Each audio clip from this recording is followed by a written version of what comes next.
성도님, 우리는 지금 대한민국에서 자유롭게 살고 있습니다. 지금도 자유가 제한되는 나라가 있지만 많은 나라들이 자유를 보장하고 있습니다. 이 자유는 오늘 우리에게 어떻게 보면 가장 기본적인 것이고 너무 익숙한 것입니다. 태어날 때부터 우리는 자유를 보장받고 살아갑니다. 그러나 불과 몇 세기 전만 하더라도 이 자유는 당연한 것이 아니었습니다. 이 자유를 위해서 많은 사람들이 피를 흘렸고, 모든 사람이 평등하다, 또 자유가 보장되어야 한다라는 생각도 그 인류의 역사를 놓고 보면 그리 오래되지 않았습니다. 그래서 이 자유는 당연한 것이 아니라 귀중한 것이고 참으로 소중한 것입니다. 그러나 이 귀중한 그 자유로 인해서 때로는 우리 인간이 세상의 주인이다라는 착각을 할 때가 있습니다. 내가 마음먹은 대로 행동할 수 있고 내가 생각한 대로 행동할 수 있기 때문에 내 삶의 주인은 나다라는 생각을 합니다. 심지어 어떤 사람은 나를 넘어서 타인도 또 세상도 내가 주인이다 라고 하면서 대담한 착각을 하며 살아가는 사람들이 있습니다. 이런 착각은 우리의 신앙으로 볼 때 아주 치명적인 착각입니다. 그리고 그것은 단순히 착각으로만 끝나는 것이 아니라 분명히 심각한 죄입니다. 많은 사람들이 이 심각한 죄를 짓고 있습니다. 많은 사람들이 하나님이 모든 것의 주인 되심을 인정하지 않고 살아갑니다. 또 자신의 주인됨을 부인하고 살아가고 있습니다. 그들은 그 예수 그리스도의 복음과 하나님의 존재가 허무맹랑한 이야기이기 때문에 믿지 못한다고 합니다. 그러나 더 근본적인 이유는 하나님이 자신의 주인 되는 것을 인정할 수 없기 때문에 믿지 못합니다. 안타깝게도 이 사람을 사람답게 해줄 것 같았던 그 자유가 오히려 하나님을 주인으로 받아들이지 못하게 합니다. 현대는 이 많은 이들이 이 자유를 당연히 얻고 살아갑니다. 또 무엇보다 인권이 중요해진 시대를 지금 우리는 살아가고 있습니다. 그래서 더욱더 내 삶의 주인이 내가 아니라 다른 존재다라는 것을 받아들이지 못하며 사는 것은 아닐까 생각해 봅니다. 어떤 이유에서건 그것은 분명히 죄입니다. 하나님을 인정하지 않는 것, 또 자신이 주인이라고 생각하는 것, 그것 모두가 심각한 죄입니다. 그런데 이러한 동일한 문제가 온전히 하나님을 알지 못하는 불신자들 뿐만 아니라 그리스도인들에게도 동일하게 나타난다는 것이 바로 심각한 문제라 할 수 있겠습니다. 그리스도인은 누구인가요? 당연히 예수 그리스도의 복음을 알고 또 믿고 있는 자들입니다. 예수님을 나의 주님으로 인정하는 자들, 그래서 그 주님께 순종하며 살아가는 자들이 바로 그리스도인입니다. 이런 그리스도인들이 삶을 자신의 것이라 주장하는 죄를 짓고 살아갈 때가 있습니다. 이 죄가 심각한 죄임에도 불구하고 그 심각성을 미처 깨닫지 못하고 살아갈 때가 있습니다. 이것은 마치 목적지를 향해서 올바로 길을 가다가 잠시 이탈한 상태가 아닐까 생각을 해봅니다. 잠시 이탈했으면 빨리 돌아가면 되는데 그 이탈한 길이 너무 넓고 또 걷기 편해서 내가 원래 어디를 향해 가는지 또 어떤 길을 걸어야 하는지 망각한 상태와 같습니다. 만약 예배를 드리러 가는 중에 다른 것에 너무 시선을 뺏긴 나머지 지금 내가 예배를 드리러 가는 중인 것을 잊고 그 다른 것에 몰두해 있다면 참 비참하고 슬픈 일이라 할 수 있겠습니다. 유다의 상황이 이렇습니다. 오늘 본문에서 하나님은 유다를 고발하십니다. 14절의 말씀에 보시면 이스라엘이 종이냐 시종이냐 어찌하여 포로가 되었느냐라고 말씀하십니다. 이 예레미야가 하나님의 말씀을 선포할 그 당시에는 북이스라엘은 이미 아수르에 의해서 멸망한 상태입니다. 그들은 종도 아니었고 또 씨종도 아니었지만 지금은 아수르에 의해서 뿔뿔이 흩어진 상태로 살게 되었습니다. 그들은 15절과 같이 어린 사자들, 그러니까 아수르에 의해서 황폐하게 되었습니다. 이스라엘의 성읍들이 이 대적들에 의해 불타버리게 되고 주민이 없는 것처럼 되어버렸습니다. 또 16절은 애굽의 두 도시 놉과 다바네스에 대해서 이야기하고 있는데 이 도시가 누구를 가리키냐에 대해서 그 해석상의 차이가 여럿 있지만 중요한 것은 이 아수르나 애굽이나 이스라엘에게 그리고 유다에게 황폐함만을 가져올 것이라는 겁니다. 아수르와 애굽을 의지하는 것이 헛되고 무익한 것임에도 불구하고 이 유다의 행동은 어떠할까요? 17절에 보시면 하나님 여호와가 너를 길로 인도할 때에, 우리 다음을 한번 같이 읽어보겠습니다. 내가 그를 떠남으로 이를 자취함이 아니냐. 네, 하나님이 인도하셨지만 그 인도하심을 뿌리치고 하나님을 버렸다라고 말씀합니다. 그리고 18절을 보시면 하나님을 뿌리치고 그들이 찾은 것은 또 애굽과 아수르였습니다. 이스라엘이 하나님의 인도하심을 뿌리치고 달려간 곳은 바로 이스라엘을 황폐하게 한, 또 유다를 황폐하게 할 애굽과 아수르인 것입니다. 하나님은 이러한 모습이 분명 잘못된 것임을 말씀해 주고 계십니다. 그러나 성도님, 조금 생각을 해보면 과연 유다의 이러한 행동이 꼭 잘못된 것이라고 말할 수 있을까요? 사람은 서로 도우며 살아갑니다. 과거에는 대부분 자급자족하였지만 그만큼 노동력도 많이 필요했기 때문에 서로가 서로를 도우며 살아가는 것이 너무 자연스러웠습니다. 오늘은 개인주의가 많이 심해졌다고 하지만 사람은 혼자서 살아갈 수가 없습니다. 사람은 누군가에게 도움을 주기도 하고 또 도움을 얻기도 하며 그렇게 살아갑니다. 이것과 같이 나라도 마찬가지입니다. 각 나라끼리 경제적으로 또 군사적으로 협력하는 것은 너무나도 자연스러운 일입니다. 오히려 협력하지 않는 것이 스스로를 고립시키는 것이고 또 어려운 상황에 자신을 밀어넣는 어리석은 일입니다. 유다도 이스라엘도 이 분명 어려운 상황 속에서 또 자신의 그 목숨이 왔다 갔다 하는 그런 상황에서 다른 나라와 동맹을 맺고 또 다른 나라에게 도움을 요청하는 것은 자연스러워 보입니다. 그러나 하나님은 이것에 대해서 분명히 책망하십니다. 우리의 상식에도 너무 자연스러운 이것에 대해서 하나님은 왜 책망하고 벌을 주시는 걸까요? 우리 또한 많은 도움을 얻고 살아가고 있습니다. 정보를 얻기도 하고 그 정보를 토대로 미래를 계획하기도 합니다.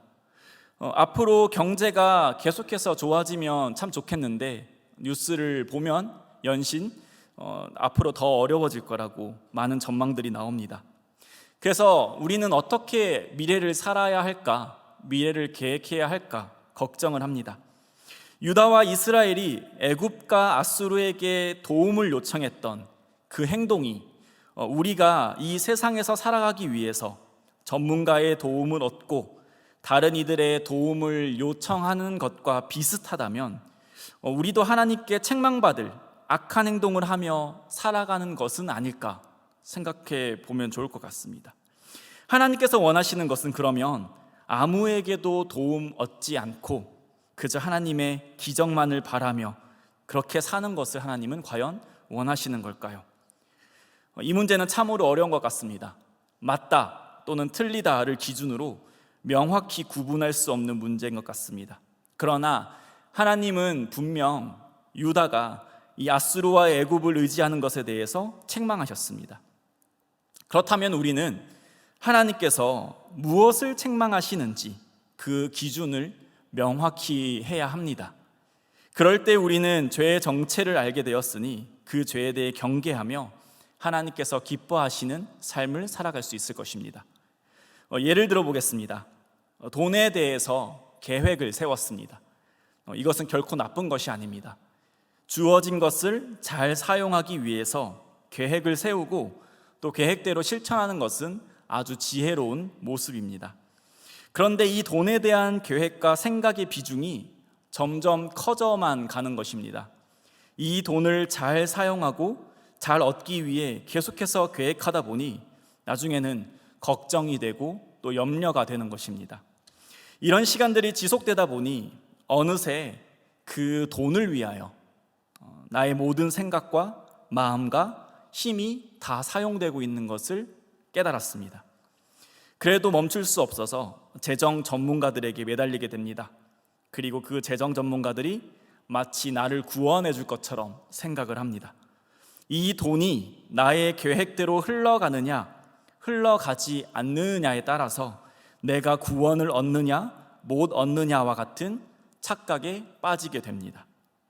만약 이런 상황이라면 이 돈에 대해서 계획을 세우는 것은 더 이상 지혜로운 것이 아닙니다. 지혜로운 것이었지만 이제는 미련한 것이 된 것입니다. 그리고 바로 이 모습이 하나님 앞에 책망받을 모습인 것입니다. 왜냐하면 돈을 의지했기 때문이죠. 더 이상 돈은 단순히 삶을 살아가는 데 필요한 도구가 아닙니다. 있으면 편하고 없어도 괜찮은 그런 도구가 아니라 나를 죽이고 살리는, 또 구원을 주고 안 주는 마치 하나님과 같은 존재가 되어버렸기 때문입니다. 그러니까 돈을 전적으로 의지한 것입니다. 그리고 바로 유다가 이런 식으로 아수르와 애굽을 의지한 것입니다. 단지 도움을 요청하는 수준이 아니라 그들을 전적으로 신뢰하고 의지했습니다. 구원이 그들로부터 나올 것이라고 믿었던 것이죠. 그렇게 하나님은 이것을 보고 악하다라고 하시는 것입니다. 유다와 이스라엘에게 구원을 주시는 분은 하나님 한 분뿐이십니다. 아수르나 애굽이 그들에게 구원을 절대 줄 수 없습니다. 하나님의 백성인 유다가 자신의 구원을 하나님이 아닌 다른 것에서 구한다면 이것은 하나님에 대한 명백한 무시입니다. 하나님을 업신여기는 것이고 하나님을 경멸하는 것입니다. 하나님은 참 하나님이십니다. 유일한 창조주시고 피조물들의 영광과 찬양 받으시기에 합당하신 분입니다. 그런데 유다가 한 행동은 무엇일까요? 비록 자신들이 그렇게 말하지 않아도 그들의 행동은 이렇게 말하는 것과 마찬가지입니다. 당신은 우리를 구원할 능력이 없다. 당신은 무능하다. 더 이상 당신은 우리에게 아무런 가치가 없다. 어떻게 창조주 하나님께서 이런 취급을 당하실 수 있나요? 그렇게 유다가 한 것은 결단코 지혜로운 행동이 아닙니다. 그것은 미련한 행동이고 하나님 앞에 심각한 죄를 지은 것이죠. 그렇다면 생각해 봐야 할 것은 우리 또한 이 세상을 살아가기 위해 지혜롭게 행동했던 것들이 어느새 하나님 앞에 심각한 죄로 변해 있지는 않냐라는 것입니다. 우리의 어떤 행동이 하나님 앞에 이토록 무서운 죄를 짓고는 있지 않는가 우리는 생각해 봐야겠습니다. 개인의 성공, 또 돈, 자녀, 권력, 직장 등등 삶의 다양한 영역에서 언제든지 우리는 하나님 앞에 이러한 큰 죄를 지을 수 있습니다. 처음에는 그저 계획일 뿐이었는데 말입니다. 어느샌가 우리는 그 계획을 통해서 계획을 실행하다 보니 이렇게 말하는 겁니다. 하나님은 우리를 구원할 능력이 없지만 성공은, 돈은, 자녀는 우리를 구원할 수 있습니다와 같이 말입니다. 그래서 결국 하나님은 이 하나님을 버린 유다에게 19절과 같이 말씀하십니다. 그런데 이 19절의 표현이 참 독특합니다. 징계는 분명히 하나님께서 주시는 것입니다. 그런데 표현을 보면 악이 너를 징계하겠고 또 내 반역이 너를 책망할 것이다 라고 말을 합니다. 이것은 마치 이런 것 같습니다.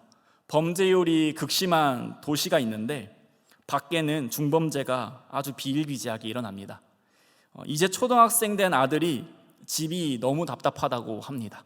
그래서 부모님 말을 듣는 게 너무 지긋지긋하다고 문을 박차고 나가버렸습니다. 이 초등학생 된 아들은 집 밖을 나가면 낙원일 거라 생각했지만 우리가 예상하는 결과는 무엇인가요? 그 아들은 무방비로 범죄에 노출되게 될 것입니다. 그렇기 때문에 하나님 안에 있는 것이 복입니다.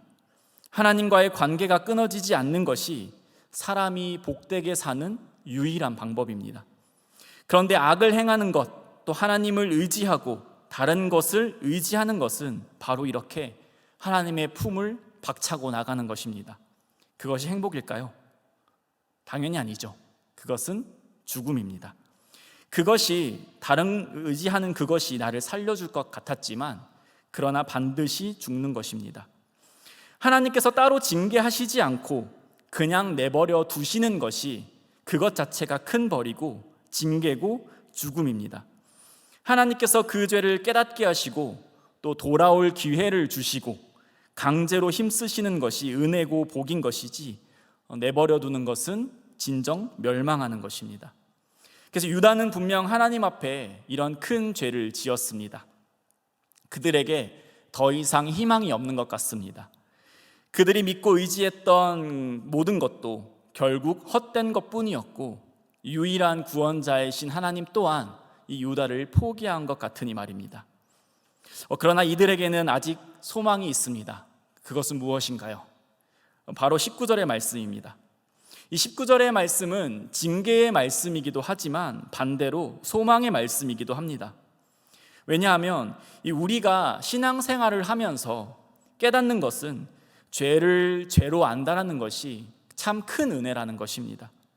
내가 지은 죄를 망각하거나 죄를 지어도 모르는 것은 참으로 두려운 일입니다. 죄를 알고 회개하는 것이 큰 은혜입니다.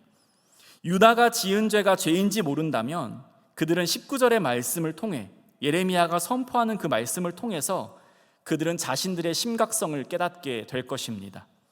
혹여나 그들이 이 말씀을 듣고도 모른 척 한다면 하나님은 계속해서 그들에게 말씀하실 것입니다.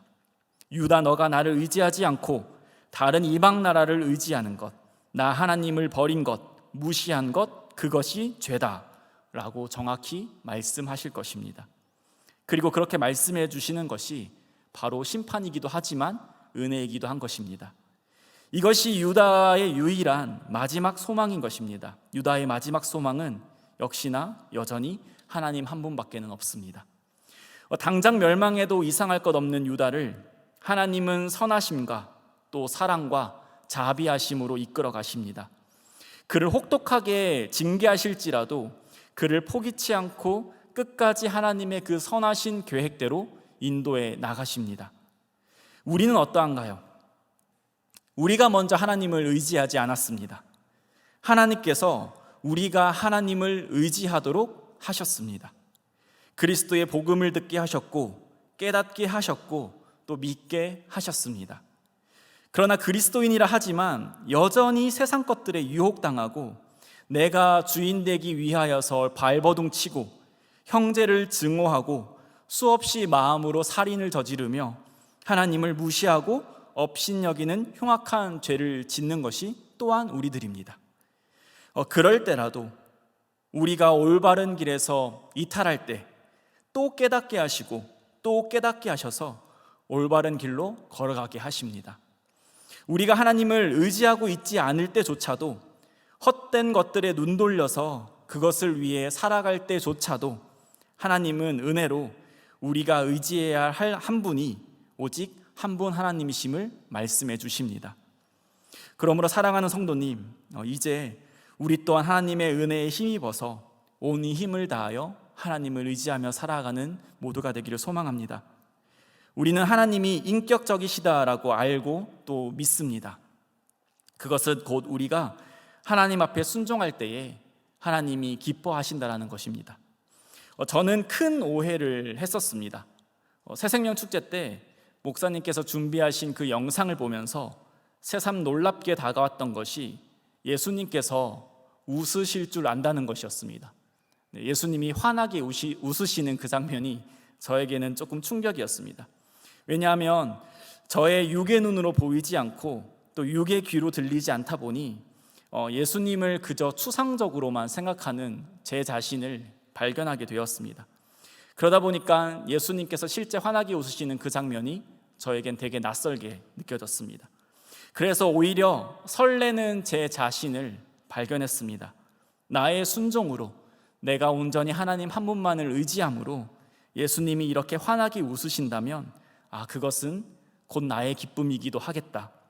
여전히 부족하고 연약하지만 자녀가 조금씩 성장해 나갈 때 그 모습이 참으로 아름답고 기쁜 것처럼 나도 여전히 부족하고 연약하지만 조금씩 그리스도 닮기를 힘쓰고 여전히 세상의 문제 앞에 벌벌 떠지만 조금씩 하나님을 또 예수님만을 의지하면서 자라나간다면 예수님께서 저렇게 환한 웃음으로 나를 바라보시겠구나 하면서 말입니다.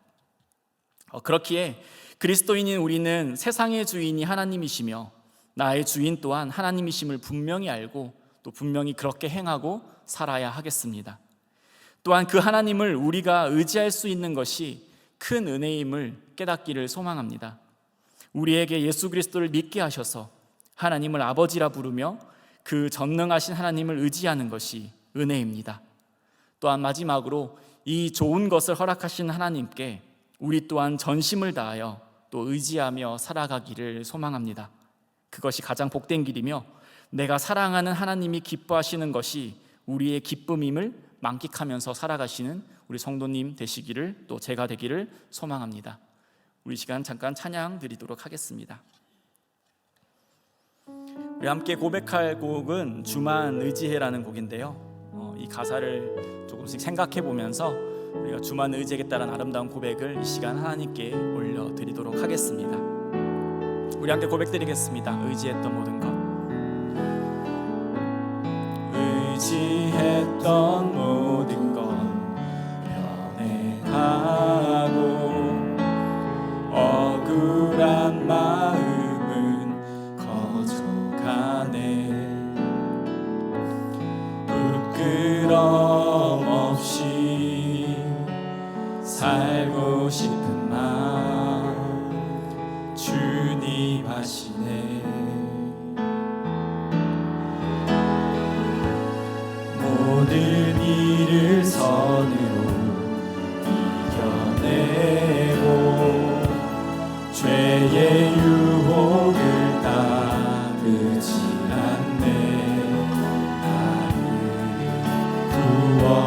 구원하신 영원한 그 사랑 그 신분에 날 붙드시네. 주어진 내 삶이 작게만 보여도 선하신 주 나를 이끄신 몸에 중심을 보시는 주님만 따르네. 날 택하신 주만 의지해.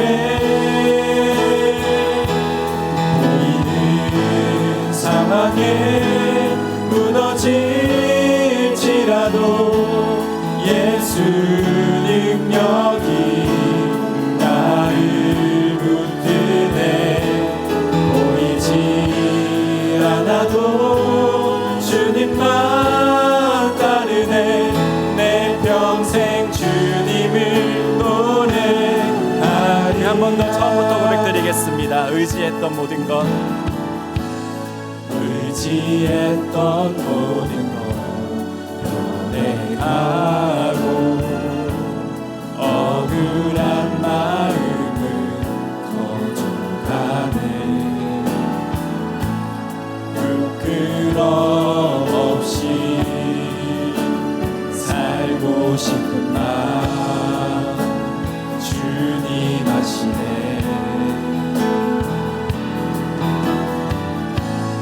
모든 일을 선으로 이겨내고 죄의 유혹을 따르지 않네. 나를 구원하신 영원한 그 사랑 그 신들에 날 붙드시네. 주어진 작게만 보여도 선하신 주 나를 이끄신 분의 중심을 보시는 주님만 따르네. 날 택하신 주만 의지해. 보이는 상황에 무너질지라도 예수 능력이 나를 붙드네. 보이지 않아도 주님만 따르네. 내 평생 주님을 보내. 우리 한 번 더 고백합시다. 주어진 내 삶이, 주어진 내 삶이 작게만 보여도 선하신 주 나를 이끄신 분의 중심을 보시는 주님만 따르네. 날 택하신 주만 의지해. 보이는 상황에 무너질지라도 예수 능력이 나를 붙드네. 보이지 않아도 주님만 따르네. 내 평생 주님을 노래하리라. 우리 이 시간 함께 기도하길 원합니다. 우리가 세상을 살아가다 보면 수많은 문제와 선택의 갈림길 앞에 서게 됩니다. 그때마다 참 믿음 좋게 하나님만을 의지하며 살아가면 멋있겠지만 우리는 참 연약하고 또 완악하여서 하나님을 신뢰하고 하나님만을 의지하기보다는 당장 내 눈앞에 있는 문제를 해결해 줄 것들을 찾아서 그것들을 의지하며 그것이 마치 우리의 생명을 살릴 것 같은 그런 착각 속에 빠져갈 때가 많습니다. 그렇기 때문에 오늘 우리가 나눈 말씀을 생각하시면서 또 함께 고백했던 그 찬양의 가사를 생각하시면서 먼저 하나님 외에 의지했던 모든 것을 내려놓고 회개할 수 있는 은혜를 허락해달라고 함께 기도하길 원합니다. 또 계속해서 하나님을 의지할 수 있는 것이 하나님의 은혜임을 기억하며 또 하나님께 감사하는 우리가 되게 해달라고, 또 이후에는 전심을 다하여서 하나님만 의지하며 살아가는 우리가 되게 해달라고 이 모든 것을 위하여 함께 기도드리겠습니다. 기도하겠습니다. 하나님 아버지 감사드립니다. 주님,